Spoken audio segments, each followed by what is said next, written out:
Many people, I've been puzzling over paranoid reading and reparative reading, or you're so paranoid you probably think this essay is about you, for years, ever since my friend James first told me about it on a scorching day in the West Village. A piece doing some of that puzzling appears later in this collection. Though it's written predominantly for an academic audience, paranoid reading is about something that affects us all, which is how we make sense of the world, how we approach knowledge and uncertainty, as we are constantly doing in the course of our daily lives, and particularly at times of rapid political or cultural change. Sedgwick begins by describing the paranoid approach, so common and widely practiced that we sometimes forget there are alternatives to it. A paranoid reader is concerned with gathering information, tracing links, and making the hidden visible. They anticipate and are perennially defended against disaster, catastrophe, disappointment. They are always on the lookout for danger, about which they can never, ever know enough. Anyone who's spent time on the internet in the past few years will recognise how it feels to be caught up in paranoid reading. During my years on Twitter, I became addicted to the ongoing certainty that the next click, the next link would bring clarity. I believed that if I read every last conspiracy theory and threaded tweet, the reward would be illumination. I would finally be able to understand not only what was happening, but what it meant and what consequences it would have. But a definitive conclusion never came. I'd taken up residence in a hothouse for paranoia, a factory manufacturing speculation and mistrust. This, Sedgwick explains, is the problem with paranoia as an approach.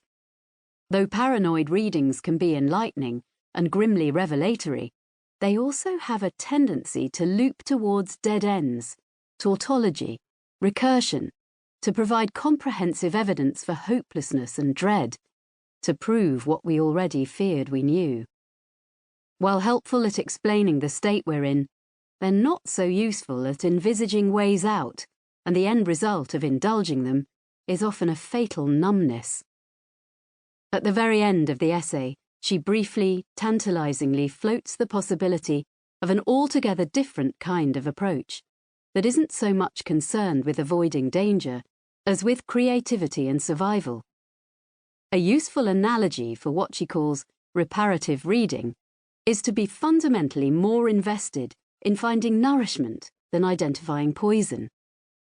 This doesn't mean being naive or undeceived, unaware of crisis or undamaged by oppression. What it does mean is being driven to find or invent something new and sustaining out of inimical environments. She suggests several artists whose work she considers reparative, among them Joseph Cornell, John Waters, and Jack Smith. To this list, I would add nearly all of the artists dealt with in these pages, many of whom came from emotionally or literally impoverished backgrounds, who lived in societies that starved them of sustenance and that frequently legislated against or otherwise attempted to curtail and punish their erotic and intellectual lives. All these artists, nevertheless, made work that bubbles with generosity, amusement, innovation, and creative rage. It is not only important but possible to find ways of attending to such motives and positionalities, Sedgwick concludes, in a sort of rallying cry for reparative criticism. Hope, often a fracturing, even a traumatic thing to experience, is among the energies by which the reparatively positioned reader tries to organise the fragments and part objects she encounters or creates. Because the reader has room to realise that the future may be different from the present, it is also possible for her to entertain such profoundly painful, profoundly relieving, ethically crucial possibilities as that the past, in turn, could have happened differently from the way it actually did. Hope doesn't mean being blind to the state things are in, or uninterested in how they got that way. Sedgwick was writing at the epicentre of the AIDS crisis, at a time when many of her closest friends and colleagues were dying difficult and painful.